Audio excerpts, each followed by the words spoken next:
179쪽에 등기 신청 행위 보실 건데요. 요 부분도 자주 출제되는 부분이에요. 자주 출제되는 부분이고, 작년에도 물론 출제가 됐습니다. 작년에도. 여기에 이런 부동산이 있고 소유자가 갑입니다. 갑이 을과 매매 계약을 체결하면, 그리고 소유권 이전 등기까지 이루어지면 갑이 가진 소유권은 을의 소유권으로 변동이 될 겁니다. 이 안에 물권행위가 있다고 했죠. 갑은 등기 의무자가 될 테고 을은 등기 권리자가 될 겁니다. 그리고 등기 의무자와 등기 권리자는 등기소에 가서 등기를 공동으로 신청함이 원칙입니다. 맞습니까? 이때 이 등기소, 이 등기 신청 행위가 유효해야지만 등기관은 등기를 해줄 겁니다. 그렇겠죠? 등기 신청 행위가 효력이 있어야지만 등기관은 등기를 해줄 거예요. 그러면 이 등기 신청 행위가 유효하기 위해서 필요한 요건이 있을 텐데, 이를 등기 신청 행위의 유효 요건이라고 부릅니다. 등기 신청 행위의 유효 요건. 이 등기 신청 행위가 유효하기 위해서는 첫 번째, 요 등기 신청인이 일정한 능력을 구비해야 됩니다. 두 번째, 이 등기 신청인의 등기 신청 행위는 진짜 의사에 의해서 등기가 신청이 돼야 됩니다. 진의. 들어보셨죠? 네. 비진의 의사 표시에서 들어보셨을 겁니다. 세 번째, 이 등기 신청 행위는 등기소라는 국가기관에게 요구하는 공법상의 법률 행위예요. 등기소라는 국가기관에게 등기를 요구하는 공법상의 법률 행위니까, 공법상의 법률 행위는 증거 자료를 남겨놔야 돼서 방식을 갖춰야 됩니다. 그래서 방식을 갖출 것, 요 세 가지가 충족이 돼야지만 등기 신청 행위는 유효하다라고 얘기를 합니다. 여기서 이 두 가지는 뭐 읽어보시면 될 테고, 요 능력이 문제가 되는데, 이 능력은 우리 민법에서 세 가지 종류의 능력이 있죠. 첫 번째, 권리 능력이 있어야 됩니다. 권리 능력이 있는 자만 등기를 신청할 수 있다는 겁니다. 두 번째, 의사 능력이 있는 자가 등기를 신청해야 됩니다. 세 번째, 법률행위 능력이 있는 자가 등기를 신청해야 돼요. 요 세 가지 능력이 있는 자만이 등기를 신청할 수 있는데, 문제는 요 행위 능력이라는 겁니다. 이 행위 능력은 여기 보시면 등기가 이루어지면 을은 권리를 상실하죠. 따라서 불이익이 발생하죠. 그렇다면 자신의 등기 신청 행위가 어떤 의미를 갖는지 판단할 수 있는 능력이 있을까요? 있어야 될까요? 있을 필요가 없을까요? 있어야 되겠죠. 그래서 등기 의무자는 행위 능력이 있어야 됩니다. 자신의 등기 신청 행위가 어떤 의미를 갖는지 그걸 판단할 수 있는 능력이 있어야 된다는 겁니다. 그런데 이 등기 권리자는 이 등기를 통해서 권리를 취득하여 이익이 발생하는 자죠. 이익만 발생하는 자니까 다시 자신의 등기 신청 행위가 어떤 의미를 갖는지 판단할 능력이 있을 필요가 있을까요? 없을까요? 없더라는 겁니다. 그래서 등기 권리자는 행위 능력이 있을 필요가 없습니다. 하지만 이 권리 능력, 의사 능력, 이거는 좀 달리 보셔야 돼요. 이 권리 능력, 의사 능력은 둘 다 능력이 있어야 됩니다. 여기서 출제가 되는 것은 요건데, 우리 등기법에서 주로 출제가 되는 것은 권리 능력인데요. 권리 능력의 의미는 뭡니까? 민법에서 네? 권리와 의무를 가질 수 있는 능력을 권리 능력이라고 불러요. 그래서 이 권리 능력 안에는 여기 의무라는 문구가 생략이 된 거예요. 자본주의 사회라서 권리와 의무를 가질 수 있는 능력, 이를 권리 능력이라고 하는데, 우리 민법에 의하면 사람은 권리 능력이 있다라는 규정이 있습니다. 사람은 권리 능력이 있다. 따라서 사람은 권리와 의무를 가질 능력이 있다라고 얘기합니다. 미쳤건 안 미쳤건 애기건 어른이건 무조건 사람은 권리와 의무를 가질 능력이 있습니다. 그런데 이 사람은 우리 등기법에서 뭐라고 표현하느냐, 등기를 신청할 수 있는 적합한 법인격이 있다라고도 얘기합니다. 등기를 신청할 수 있는 적합한 법인격이 있다. 등기 신청 적격이 있다라고 얘기합니다. 우리 등기법에서는. 또한 우리 등기법에서는 사람은 등기 명의인이 될 수 있는 자격이 있다, 이렇게도 표현합니다. 또는 우리 등기법에서는 사람은 등기 신청의 당사자 능력이 있다, 이렇게도 표현합니다. 우리 민법에서는 사람은 권리 능력이 있다, 이렇게 표현하고 있고요. 우리 등기법에서는 사람은 등기 신청 적격이 있다, 등기 명의인이 될 수 있는 자격이 있다, 등기 신청의 당사자 능력이 있다, 이렇게 표현합니다. 다 같은 뜻이에요. 요게. 그러면 이때 사람이 문제가 될 텐데, 이 사람은 두 가지 종류의 사람이 있죠. 사람은 두 가지 종류의 사람이 있습니다. 뭐가 있습니까? 자연인이 있을 테고, 그리고 법인이 있을 겁니다. 자연인은 자연적으로 사람이 된 자를 자연인이라고 부르죠. 어머니 뱃속에서 10달 동안 생명체로 존재하다가 어머니 뱃속에서 전부 노출되면 자연스럽게 사람이 되죠. 이를 자연인이라고 부릅니다. 법인은 법이 인정한 사람을 법인이라고 불러요. 얘네들은 사람이니까 등기신청 적격, 등기명의 될 수 있는 자격, 등기신청에 당사자 능력이 있겠습니까? 당연히 있을 겁니다. 이때 자연인은 등기신청 적격이 있는데 문제가 되는 존재가 둘이 있어요. 첫 번째, 태아. 두 번째, 외국인. 그러면 태아나 외국인은 등기신청 적격이 있느냐? 사람이라면 등기신청 적격이 있을 테고 사람이 아니라면 등기신청 적격이 없겠죠. 그러면 태아는 사람입니까? 아닙니까? 네? 아니에요. 태아는 사람이 아닙니다. 요즘에도 뭐 인터넷 보니까 낙태죄 나왔던데, 네, 헌법불합치 결정. 이 태아는 우리 법원이 어떠한 존재로 보느냐면 사람이 아니라 어머니 뱃속에 있는 생명체에 불과하다 이렇게 봅니다. 어머니 뱃속에 있는 생명체. 생명체니까 태아를 죽였을 때는 살인죄가 되는 게 아니라 뭐가 되는 겁니까? 낙태죄가 되는 거예요. 요게. 근데 그것이 폐지가 됐죠. 생명체. 그렇다면 사람이 아니니까 등기부에 이름 올릴 수 있을까요? 없을까요? 당연히 없습니다. 등기신청 적격을 인정할 수 없어요. 이게 우리 대법원의 태도예요. 두 번째, 외국인. 이놈은 사람입니까? 아닙니까? 사람이죠. 따라서 등기신청 적격이 있을까요? 없을까요? 있을 겁니다. 이 외국인이 등기부에 기록이 될 때는 국적도 기록해야 되고 이름도 기록을 해야 됩니다. 국적과 이름을 기록해야 돼요. 그러면 등기부에 기록할 때 국적과 이름을 기록할 때 원어로 표기해야 되느냐? 원어로.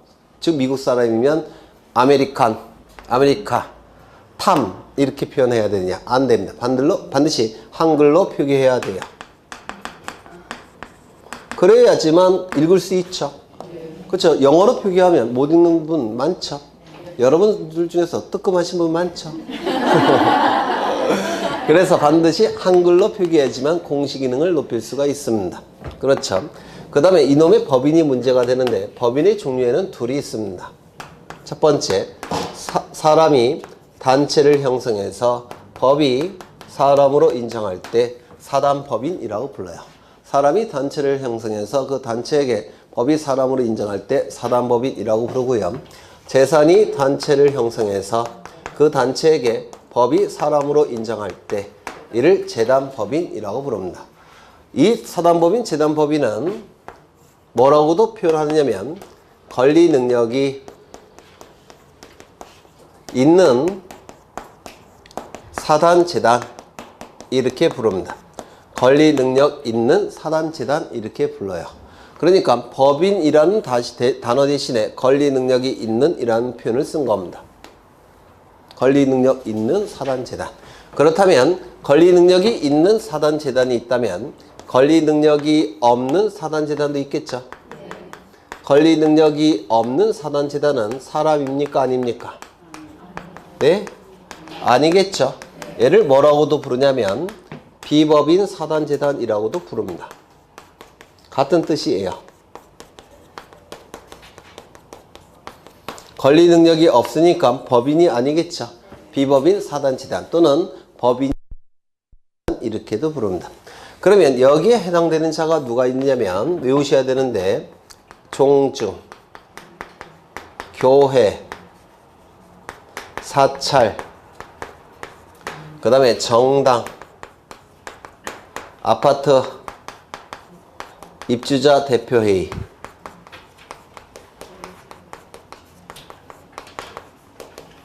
얘네가 대표적인 권리 능력 없는 사단재단입니다.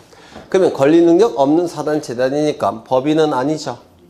그러면 논리적으로 본다면 사람이 아니니까 등기신청 적격이 인정되지 않을 겁니다. 사람이 아니니까. 그렇죠. 그런데 문제가 뭐냐면 이 권리 능력 없는 사단재단의 대표주자는 얘네들인데요.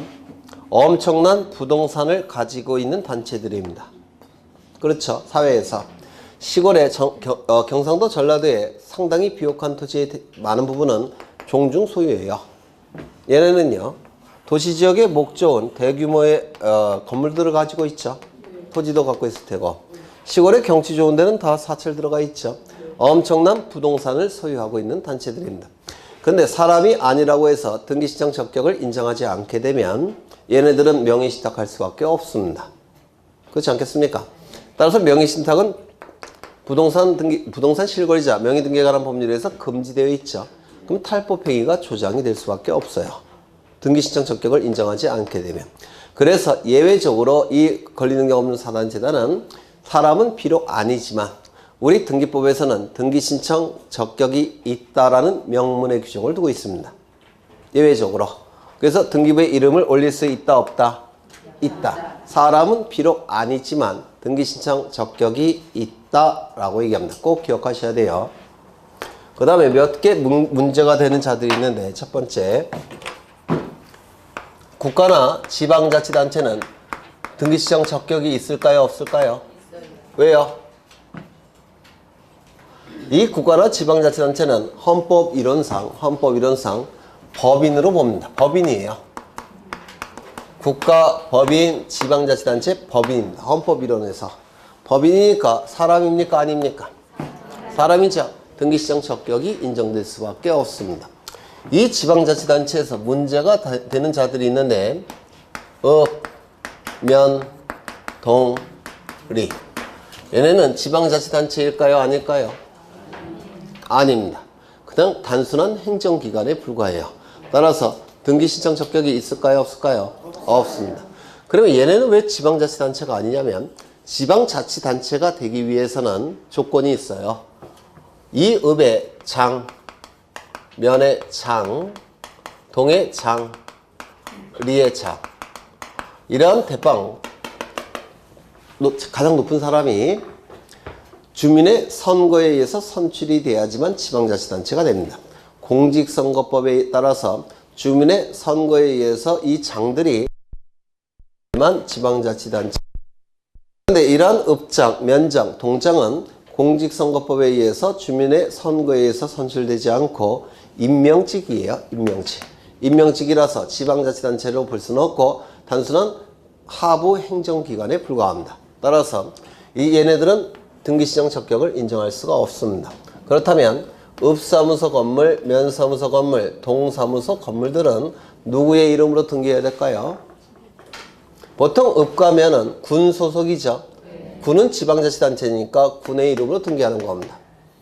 동은요, 보통 시 아니면 구 소속이죠.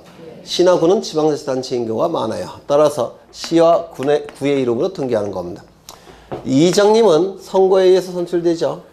그런데 공직선거법에 따른 선거에 의해서 선출되는 게 아니에요. 공직선거법에 따른 선거는 직접, 평등, 보통, 자유 이런 원칙이 있겠죠.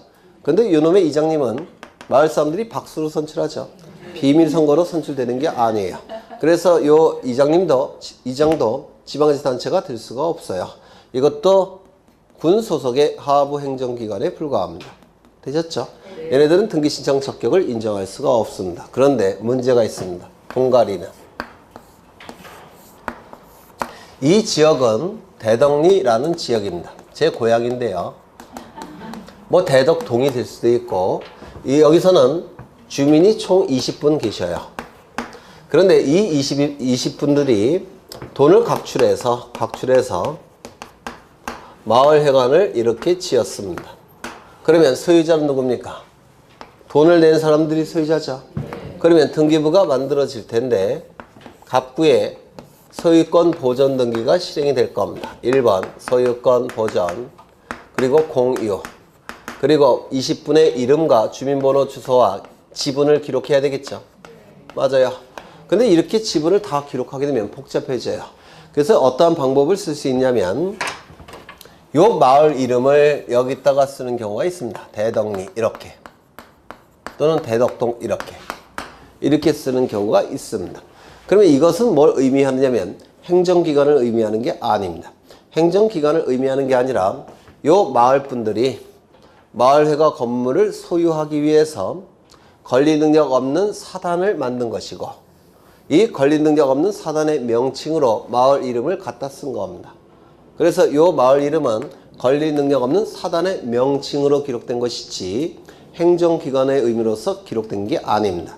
되셨을까요? 네, 이거는 행정기관을 의미하는 게 아니라 권리 능력 없는 사단, 재단의 명칭으로 기록이 된 겁니다. 이건 좀 기억해 두셔야 돼요. 또한 문제가 되는 자가 있을 텐데 뭐가 있느냐면 학교. 학교는 각종 시설로 구성된 물건으로 봅니다. 각종 시설로 구성된 물건. 예를 들어서 급식시설, 운동장 시설, 교사시설, 체육관 시설, 이런 각종 시설들의 집합체가 바로 학교예요. 그래서 학교는 각종 시설로 구성된 물건으로 보게 됩니다. 물건. 물건이니까 이거는 사람이 아니겠죠. 등기시장 적격이 있을까요? 없을까요? 당연히 없을 겁니다. 물건이니까 소유자가 있겠죠. 소유자의 이름으로 등기하는 겁니다.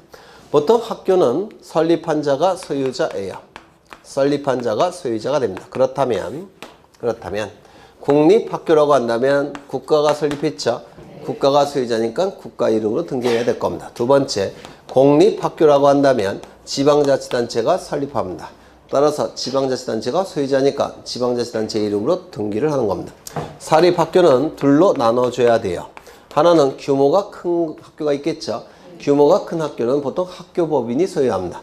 그래서 학교법인으로 등기할 테고, 규모가 작은 학교도 있습니다. 개인이 설립한 학교. 개인이 설립한 학교는 개인의 이름으로 등기를 하게 될 겁니다.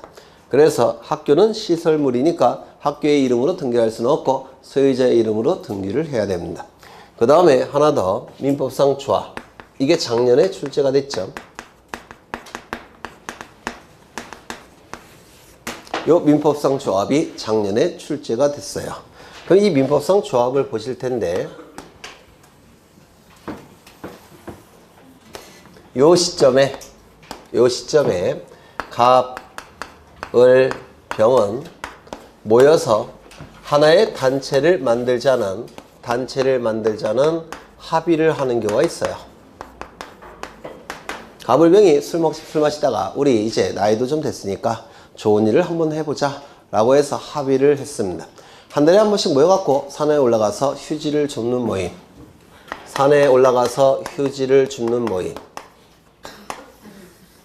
산의회라는 단체를 만들자라는 합의를 하는 경우가 있다는 겁니다.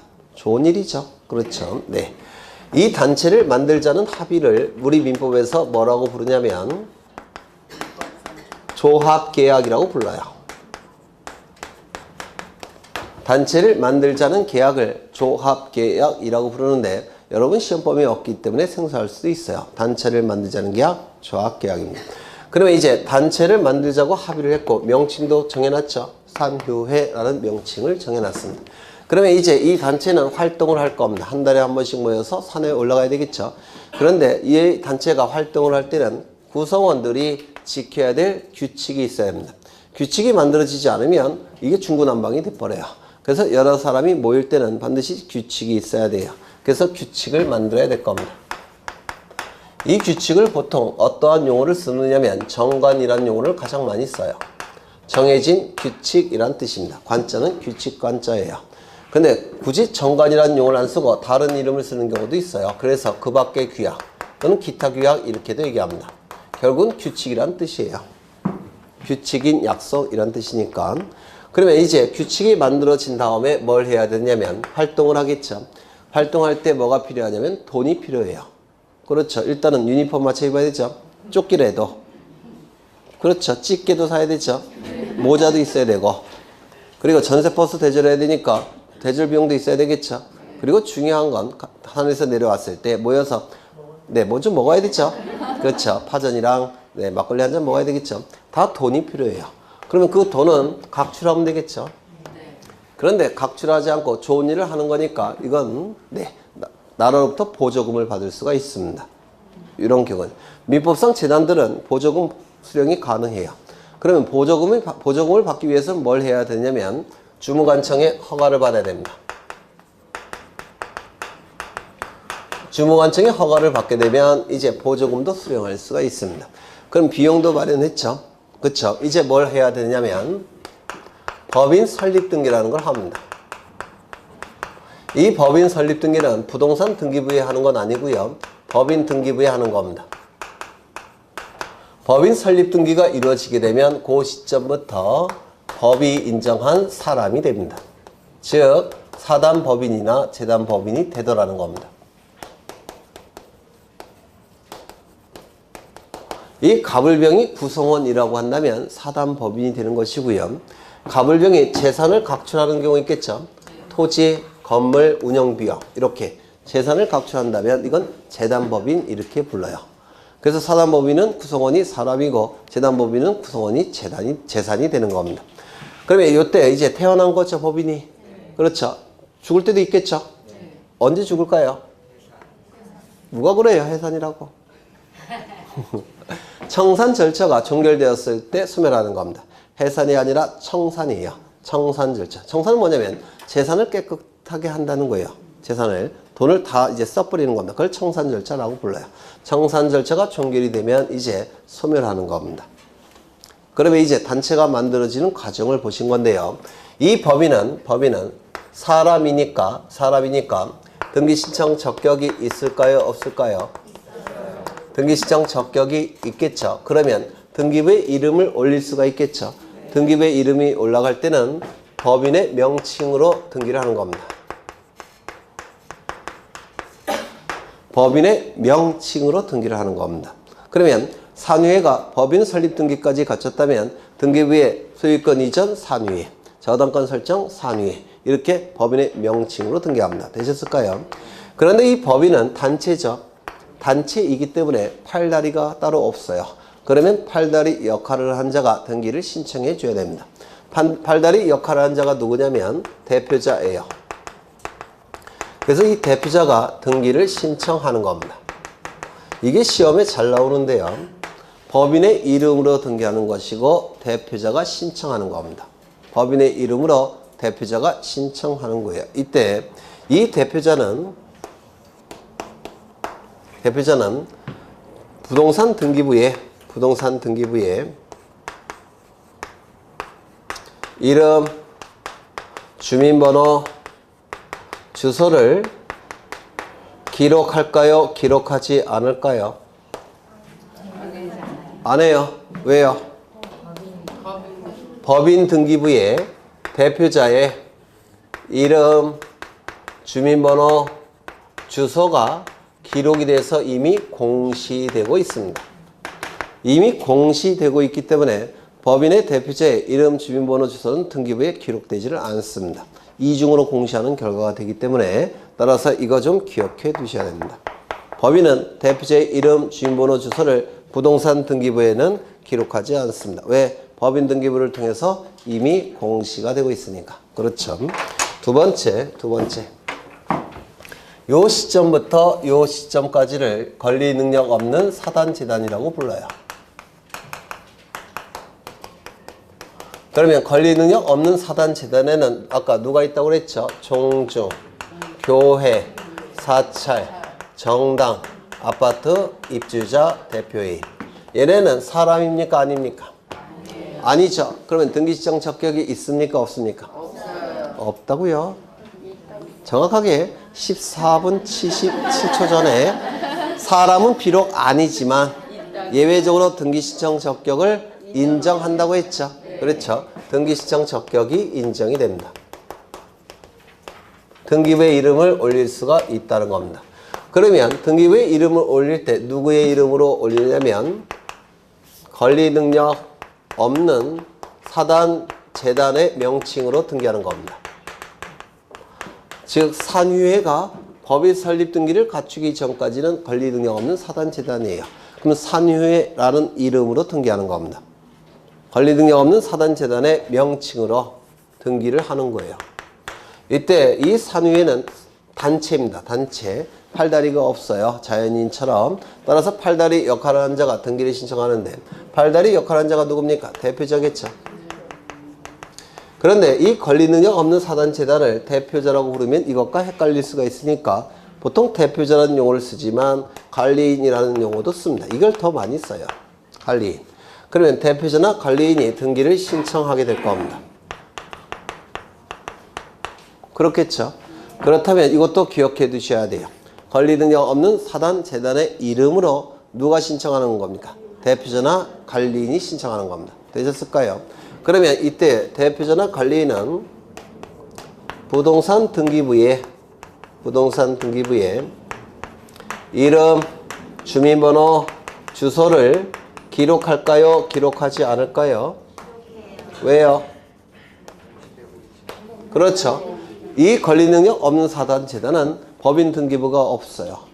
법인 등기부가 없으니까 대표자의 이름, 주민번호, 주소가 법인 등기부를 통해서 공시되지 않습니다. 그렇다면 부동산 등기부라도 여기서 공시를 해야 됩니다. 이거 두 가지 기억하셔야 되는데 이것만 외우시면 헷갈리니까 이것까지 같이 이해를 하시면 좋아요. 그렇죠? 네. 그 다음에 여기서부터 여기까지를 민법에서 얘기하는 조합이라고 부릅니다.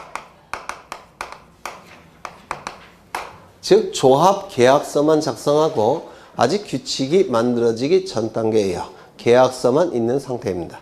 이를 민법상 조합이라고 부릅니다. 그러면 이 민법상 조합은 규칙이 만들어지기 전이죠. 그러면 규칙이 만들어지기 전이라면 요 가불병은 규칙에는 보통 탈퇴를 하면 페널티가 있겠죠. 그런데 규칙이 만들어지기 전이니까 가불병은 언제든지 탈퇴할 수가 있습니다. 언제든지 탈퇴해서 전부 다 탈퇴했다면 해체가 되는 거죠.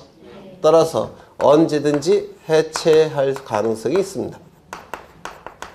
해체될 가능성이 있다는 겁니다. 언제든지. 그러면 언제든지 해체될 가능성이 있으니까 이 가불병이 만든 이 조합이 법률 관계를 맺을 수 있을까요? 없을까요? 없습니다. 법률 관계를 맺은 다음에 해체를 해버리면 책임질 자가 나타나지 않겠죠. 따라서 이 민법상 조합은 해체 가능성이 높기 때문에 법률 관계를 맺을 수가 없습니다. 조합의 이름으로 맺을 수 있는 법률 관계는 우리나라에서 단 하나도 없습니다. 조합의 이름으로 맺을 수 있는 법률 관계는 하나도 없어요. 따라서 등기신청 적격이 인정이 될까요? 안 될까요? 등기신청 적격이 인정될 수가 없습니다. 그러면 조합의 소유 형태가 합의라는 것은 민법에서 공부하셨죠? 합의는 조합의 소유 형태라고 부르지만 조합 자체가 소유하는 게 아니에요. 조합의 구성원들이 지분으로 소유하는 게 합의예요. 조합 자체가 소유하는 게 아니라 조합의 구성원들이 합쳐져서 소유하는 게 합의예요. 구성원들이 소유하는 겁니다. 지분으로. 되셨을까요? 그렇죠. 그렇다면 여기를 기준으로 해서 이쪽은 등기신청 적격이 있네요. 여기겠지. 네. 이쪽을 기준으로 한다면 등기신청 적격이 없네요. 맞아요. 그러면 등기를 신청할 수 있는 적합한 격이 있느냐 없느냐는 결국은 뭐 갖고 판단합니까? 규칙이 있느냐 없느냐 갖고 판단하겠죠. 이 규칙을 우리 민법에서는 뭐라고 부르냐면 단체의 실질이라고 부릅니다. 그래서 단체의 실질이 있다면 등기신청 적격이 있는 것이고 단체의 실질이 없다면 등기신청 적격이 없다라고 얘기합니다. 단체의 실질은 규칙을 얘기해요. 그렇다면 등기신청 적격이 있는 것과 등기신청 적격이 없는 것은 단체의 실질인 규칙 갖고 판단하는 거죠. 그 말은 뭘 의미하느냐면 명칭 갖고는 판단할 수가 없다는 겁니다. 규칙이 있느냐 없느냐 여부로 등기신청 적격 여부를 인정하는 것이지 명칭으로 판단하는 게 아닙니다. 그렇다면 노동조합은 등기신청 적격이 있을까요? 없을까요? 네? 왜요? 규칙이 있으니까. 얘네는 규칙만 있는 게 아니라 조합이라는 명칭은 쓰고 있지만 규칙뿐만 아니라 법인 설립 등기까지 합니다. 그래서 법인이에요. 농업협동조합이 있죠. 농업협동조합, 수산업협동조합 이런 것들도 조합이라는 명칭은 쓰고 있지만 등기신청 적격이 있을까요? 없을까요? 있습니다. 왜? 규칙이 있으니까. 얘도 법인이에요. 은행도 가지고 있죠. 아파트 재건축 조합. 등기신청 적격이 있을까요? 없을까요? 왜요? 규칙이 있으니까. 얘도 등기까지 갖춥니다. 그래서 얘네들은 조합이라는 이름을 쓰고 있지만 이거는 다 법인입니다. 등기신청 적격이 있습니다. 되셨을까요? 네. 그래서 요게 다 출제되는 것들이에요. 작년에도 출제가 됐고. 네.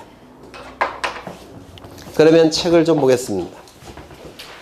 179쪽에 등기 신청 행위 나와 있는데요.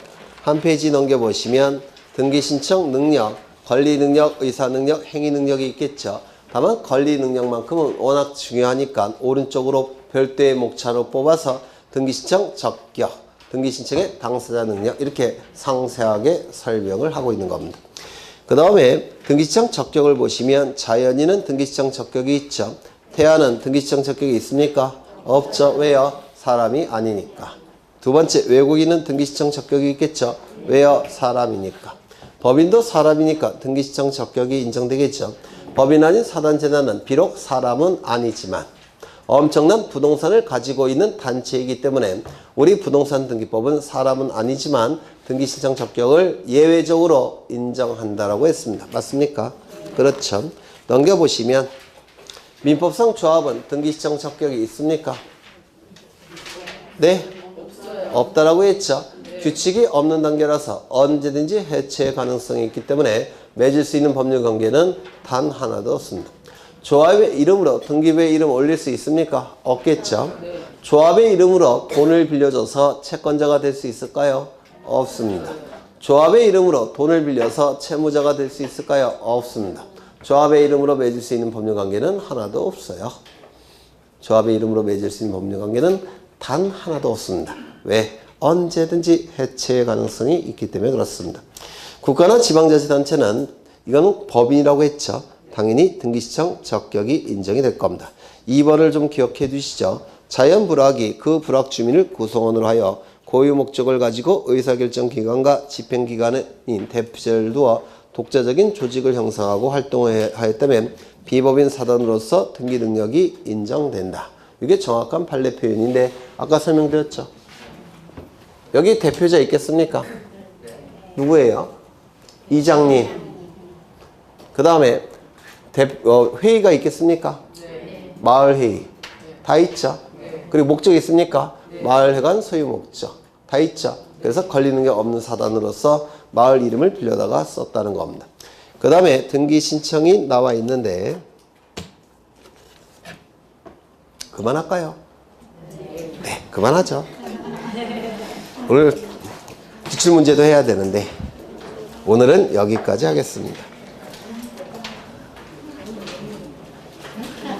기출문제는 어떻게 풀 생각이냐면요. 4회인데 1회는 공간정보법 할 겁니다. 다 할 거예요. 문제를 다 풀 수는 없어요. 그렇죠? 그리고 3회는 등기법을 할 거예요. 그렇게 네. 등기법도 어려운 거 위주로 할 겁니다. 쉬운 거는 좀 빼놓고 어려운 거 위주로. 그게 낫지 않을까요? 마음 같아서는 공간정보법 안 하고 다 등기법만 하고 싶은데. 네? 그래 된다고요? 여기서 제일 높은 원장님이 안 된대요. 원장님이 제일 높은데. 그래서 잠시가 아니라 식사하시고 2시 반부터죠. 네, 2시 반에 뵙겠습니다. 네.